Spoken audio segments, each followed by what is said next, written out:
No, I mean, we can talk about the unsigned senior now, if you want. I can get right into my Let's do it. the guy that made me think I might have still been at the Super 60 right out of the gate was Gavin Fuscone. It was sitting 91, getting up to 92 with a real slider, standing in at like 6'5". Like I genuinely was like, because going from the Super 60 to the unsigned senior, like you're seeing these real draft prospects bumping 95. Like that's the best of the best. You're not sure what you're going to get at the unsigned senior, and you get a kid throwing 92. It's like, dude, you could have been over there. Like Were this you isn't like, much hey, different. hey, are you lost? Like the Super Yeah, 60 like buddy, was a you're couple running late hours to your ago. bullpen over there. But no, he was great. Really in on like the operation. He's 92, and I could see that even getting firmer in the near future. Was a really really eye opening pen, and he can swing the bat a little bit too. But I like him on the mound. I think he is definitely a name that coaches need to check out and get on. Yeah, I I'll mean, stay on the. well, Oh, just go the ahead, fact Drew. that yeah, no, just the fact that he's 6'5". Like the fact that there's a 6'5" arm out there that's unsigned in the state right now that's up to 92. Um, I don't know.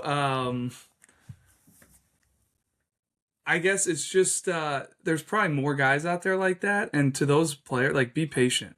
And schools, like there's still a lot of players out there to be seen, and I think that's kind of what proved it to me was, Fiscone's not the only one, but it's like, man, there's still guys floating around up to 92 that are 6'5" in the state that aren't committed, and I give the unsigned senior players a ton of credit to get in front of us, to allow us to show them off, to let these coaches know out there that, like, hey, this is still out there, this is available. We're gonna get, quality video that we can put out there on Gavin, all of his metrics, and just really really cool to see because he had never shown us that in the past, and there's probably guys making jumps right now in the winter that'll come out this spring and need to be known. So I just give him a ton of credit for getting in front of us, letting him put his name out there, and just wanted to say that.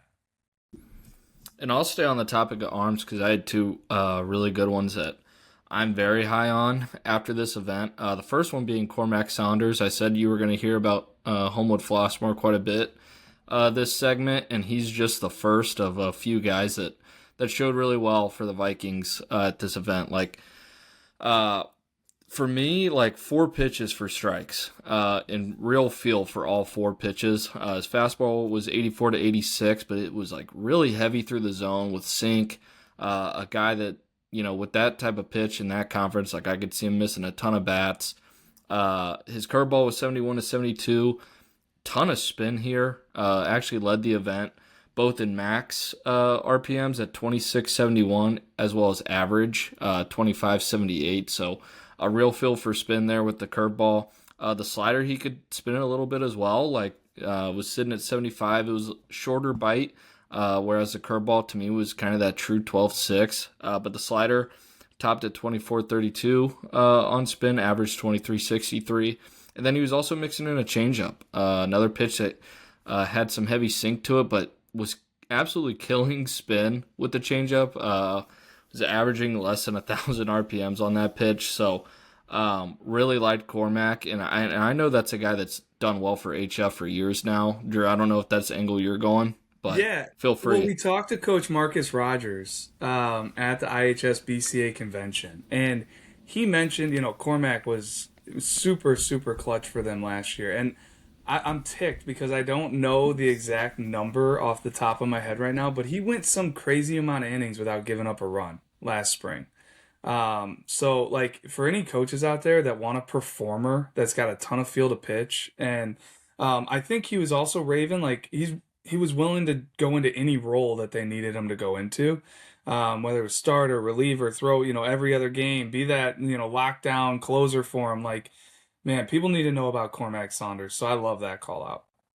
Well, and the fact that if he had that scoreless inning streak going, like in that conference, that's super impressive. Like you've got the Lincoln Waves there, you got Andrew, you got Sandberg. Like that conference is really loaded.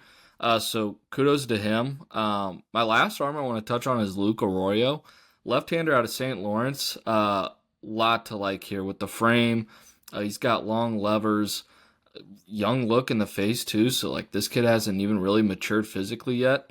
A guy that like I would think colleges are going to be really, excited to talk to, especially the ones over there on Sunday. Fastball was 80 to 82, but it was deceptive. Like, he kind of throws from that low slot, hides the ball really well, and very late into his delivery.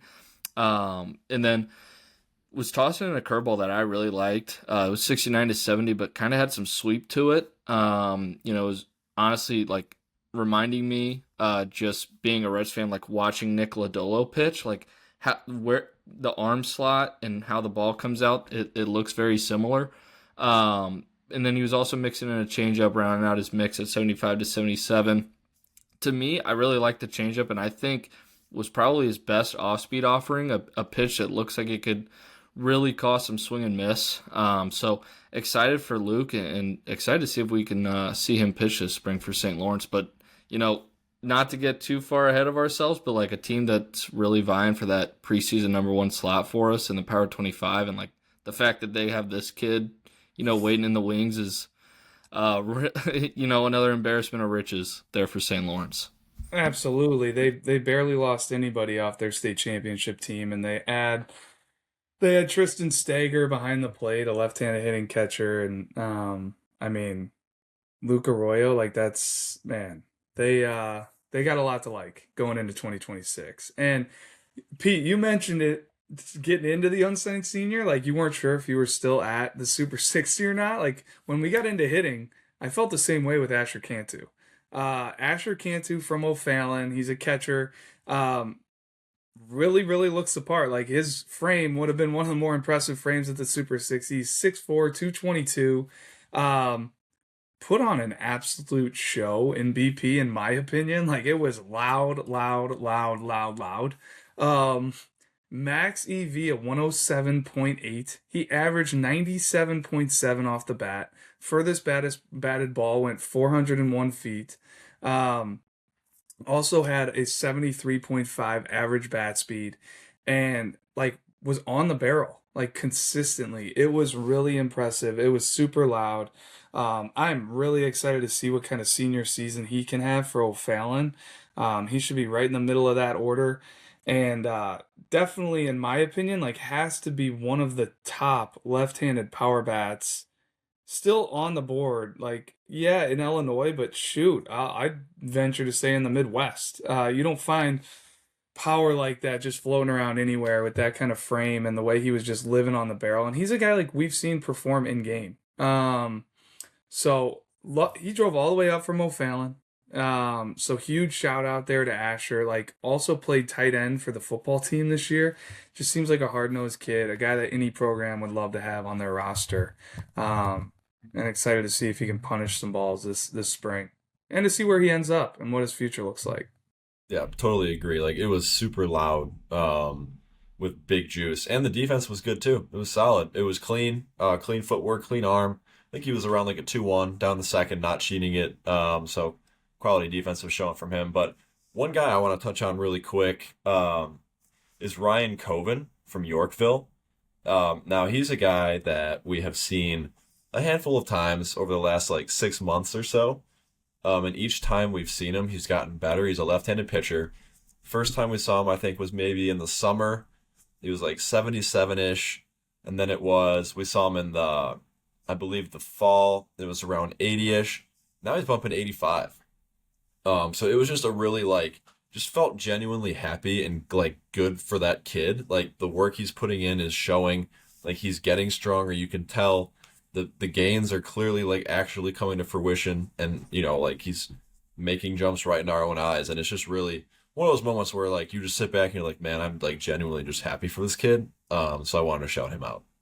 No, I love that. Just to get the rest of the Homewood Flossmoor love out of the way, I'll touch on 2 of their outfielders that showed really well Sunday. The first being Evan Bradford, a guy we've kind of seen for a while, but really made some strides with his game, it seems. Like ran a 6.78 60. Another guy who's super long levered, high-waisted kid. Still has plenty of room to add muscle and strength onto that frame, especially as he continues to get older. He was 88 from the outfield. Really liked how the arm played. It wasn't, the ball wasn't going all over the place. It was, right at us. And then he was had a 97.7 mile an hour max EV off the bat. Right-handed hitter. Like with those levers to generate that type of pop to me is really impressive. Averaged 90.8 and then had a 352 max distance. So a guy that could kind of do it on both sides of the ball Sunday night.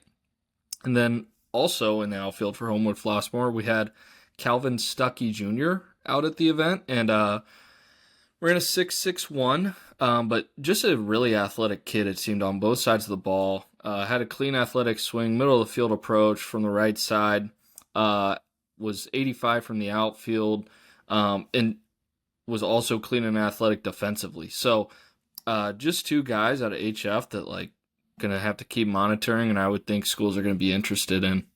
Yeah, I agree with both of those. Two athletic kids, their outfield should be pretty solid if that's what they're working with. But yeah, Bradford, like you said, long levered, lean. Like there's a ton of room to add more strength. I don't have his actual height and weight in front of me, but I would guess it's like 6'4", 170-ish. The kid has a ton of room to add, and I like the swing. It's flat. It's through the zone. And I mean, there's some moving parts to it, but I think, like there's definitely strength. And he's an athlete, so I could see it working in game. And same with Stuckey. Like he's an athlete. I like the swing, clean arm from the outfield. So like you said, two really intriguing guys for Homewood Flossmoor over there. Yeah, 6'5", 180 for Bradford. So Okay.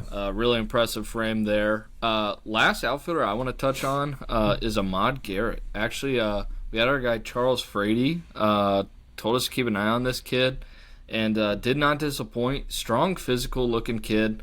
Not sure on the high school just yet. I think he just recently moved here from the state of Texas, so not entirely sure where he'll be playing this spring, but ran a 6.69 and then had a 96 mile an hour max EV from the right side of the dish. But strong, physical kid, pretty mature physically, so just really like what he did on both sides of the ball Sunday.